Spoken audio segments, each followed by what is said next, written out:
Today on CityCast Denver. A new play takes us back in time to the 1960s, when Denver Public Schools bused students across the city in an attempt to desegregate our education system.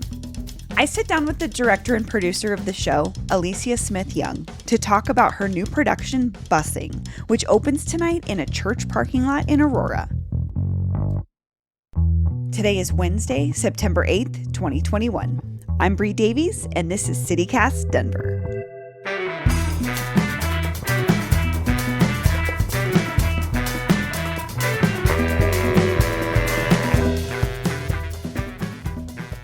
Hello, Alicia. Welcome to CityCast Denver. Hi. Thank you, Bree. Thanks for having me.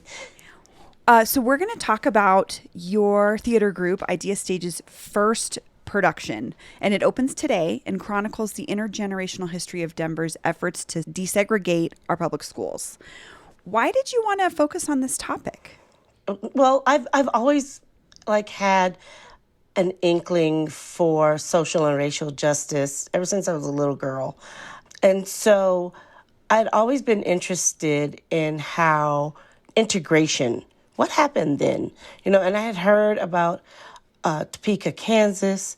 I had heard about all of the other southern states, but I had never heard what happened in Denver.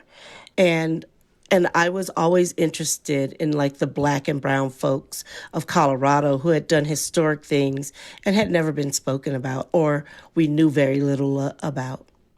Yeah, and this is such an interesting topic to me because I don't think it's necessarily a story that's known by Denverites. I'm a person who grew up here. Busing stopped in 1995 when I was a sophomore in high school. So it happened while I was in school, and I didn't really understand until I got older and read about the history what it truly meant for us to why kids were being bused. I mean, it was just part of our everyday was, kids got bused across town to other schools outside of their neighborhoods.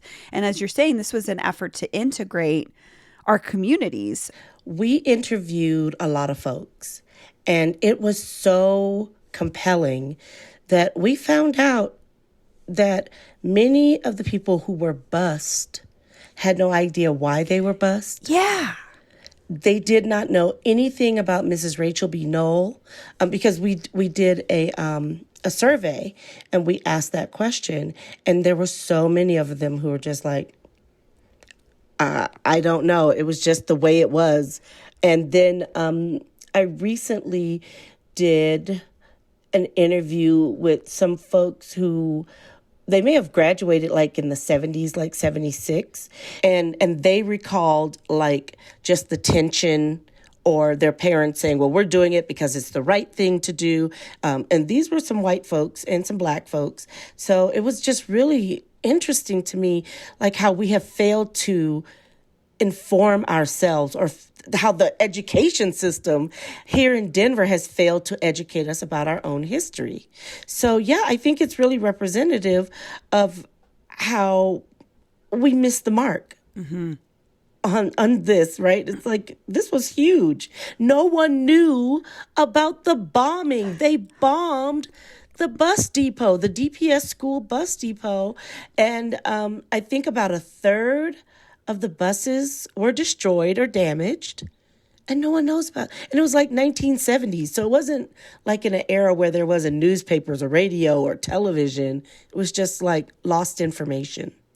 So I want to backtrack a little bit because you mentioned Rachel B. Noel, and she was the first Black woman elected to public office here in Colorado. Can you tell our listeners a little bit more about who she was? Oh, Mrs. Rachel B. Noel. Oh, this woman. I knew about Mrs. Noel because I'm an educator in Aurora, and I knew about the school, and I knew she was the first Black woman elected to public office, and that was about it. I did not know about the Noel Resolution, which was the resolution that she wrote, and forgive me if I get the year wrong. It was in the late 60s. I want to say 68. The Noel Resolution was created by herself and some other board members, and it was to end segregation in schools and to, have a plan. What was the plan to end segregation in schools. Not just say, it's kind of like what people do with EDI now. It's like, oh, we have this beautiful EDI statement or this beautiful Black Lives Matter statement that sits on our website, but we have no plan on how to institute any of these changes. And so it was a demand, a public demand to say this has to end. There was voluntary busing, and Mrs. Knoll and other school board members, they wanted to do more than just voluntary. It had to be a mandate. It had to be a mandate to say, no, we need to integrate our schools. And she did so many other things within the resolutions, because it was several of them. They even discussed like how the school books only focused on the achievements of white folks. There were no achievements of Latinos in Colorado, right? The state that's got a Spanish name. There was no achievements of indigenous folks who own this land first and still own it in my eyes. We just reside on the land. And then other ethnic identities and Black folks were just never recognized. So she put in motion several plans and resolutions to change all that. And to say it was a Black woman who realized the schools are failing my children. If they're failing my children, then they're failing my neighbor's children, then they're failing the community's children. And this is it's not a one-sided thing. I think that when we have these richer, cultural awarenesses of one another, we become so much better. We're such better people. And I think she was a visionary in seeing that was what was being lost with segregation. And then it was more than just segregation. It was lack of resources, lack of, money. So lack of books. So that's who Rachel B. Knoll was. She was amazing. She was doing this diversity, equity, inclusion work we're talking about in 2021. She was doing this in the late 60s in Denver. Yes, exactly. So there was obviously the busing situation was not something favored by a lot of folks, white folks in particular. Can you talk about the tension during that time and the pushback? So I will tell you that from our research, there were some Black families also who were not happy. Really? And from what we found out, it was more of a safety thing. It was parental fear that my child goes to school here in this neighborhood. If they get sick, I can walk to the school and pick them up. My child is in the same neighborhood that I work. Thank you, redlining, right? Because when you have redlining pushing Black and brown and immigrant folks into a certain area, and that area is being seen as inferior, but then people make community there. They make homes there, and they live with a certain sense of safety. And there were some parents who were like, you're going to take my child. And this was in the era of, watching young Ruby Bridges walk to school and have to be escorted by, federal marshals. Watching, grown men, women, and children spit on and curse at kids who were just trying to go to school in other cities and states.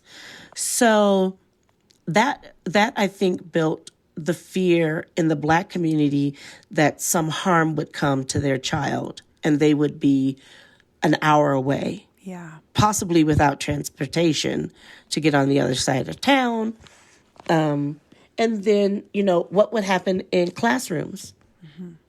What would be going on there? 3 generations are represented in this show: a grandma, a son, and a granddaughter. Can you talk about how each of their struggles within the school system kind of look different? So our grandmother, Candace Mason, who is called Big Mama, and that's a callback to my family, that's what we call my grandmother, tells a story about like how before integration, things really weren't that bad. the community took care of one another. We did a lot of research on what was going on in Five Points, the cab companies, the successful businesses that were in that area, homes that were, owned by Black and brown and immigrant folks. Yeah. So she tells that story, and she is trying to get her son, who's kind of busy. He's a sandwich generation. He's taking care of his mother, who's ailing, and then taking care of a teen daughter, and he's a single parent in the middle of COVID. And he's trying to run a business, and he lived through integration, and through the telling of the story, he kind of relives some of the things he missed out on, because some things that busing did take away was like extracurricular activities for kids.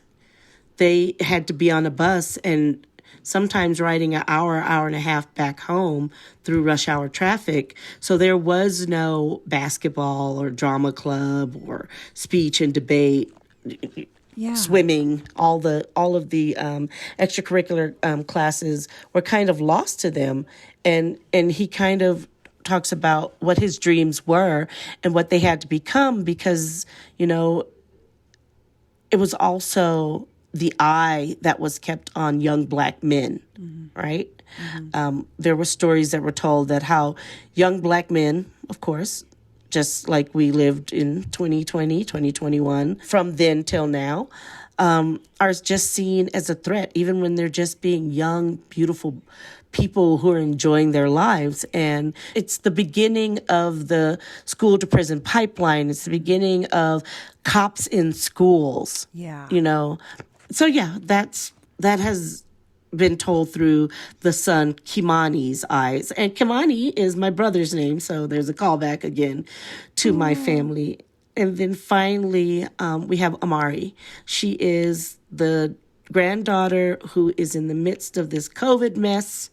And I'm an educator also in Aurora Public Schools. So many of her stories came from things I had heard from either my students or on the news about kids not having access to Wi-Fi. Yeah. Before COVID was a thing, it is a thing, it's a big thing. I remember my fellow coworker who was the technology teacher, like scrambling to get computers from classrooms on carts, sharing of computers. And then suddenly we step into COVID and we have one-to-one computers that are available for students. Students can take a computer home. They can get technology, but then they get home and they don't have access to Wi-Fi. So there is another, generation who's lost out on education. So Amari tells that story. So yeah, it's like, although all these things are slightly different, they're still the same. Yeah. They're just a different struggle and a different time, but they really mirror each other in certain ways. Yes.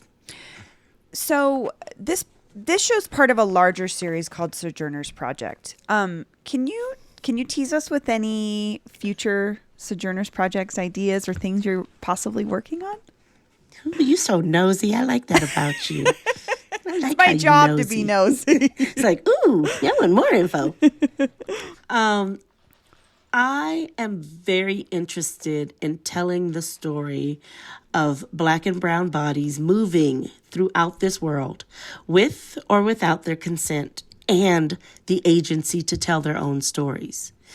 So Sojourners could be the story of the Great Migration of folks, like from the South to the North and the West. Or we could tell the story of, a little girl who wanted to be an actor and lived in the 1940s and 50s in Denver and saw the greats come to the Rossonian and just have our eyes wide open of what singing and theater, and then find, the Eulipians Theater Company. We could tell those historic stories that are asleep. Or we could tell the story of a queer brown kid whose very conservative family has put them out to the streets and their couch surfing friends. That's a sojourner. That is someone who's living temporarily in a place. And we could tell those stories through this project.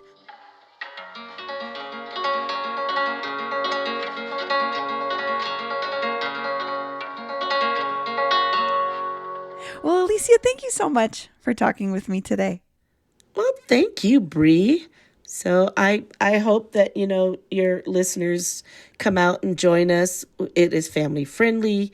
We've got puppets. Yeah. We've got a big old yellow school bus. It's going to be amazing. I really am. I'm excited and happy. Well, we'll include links in our show notes where people can find out information and get tickets and such.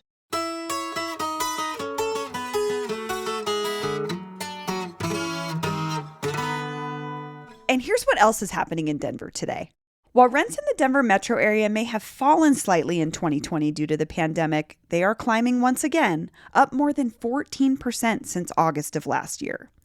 This means the average price of a one-bedroom is more than $1,400 a month, and two bedrooms are averaging more than $1,700. Ugh. Okay, so I'm really mad about this next one. The city of Denver will be shutting down Civic Center Park for at least 2 months, citing violent incidents and unsanitary conditions.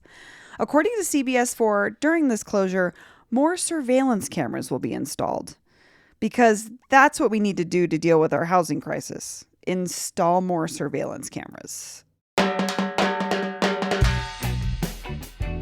That's all for today here on CityCast Denver. If you enjoyed the show, why not take a minute to tell a friend about us, rate the show wherever you get your podcasts, and subscribe to our morning newsletter. We'll be back tomorrow morning with more news from around the city. Bye-bye.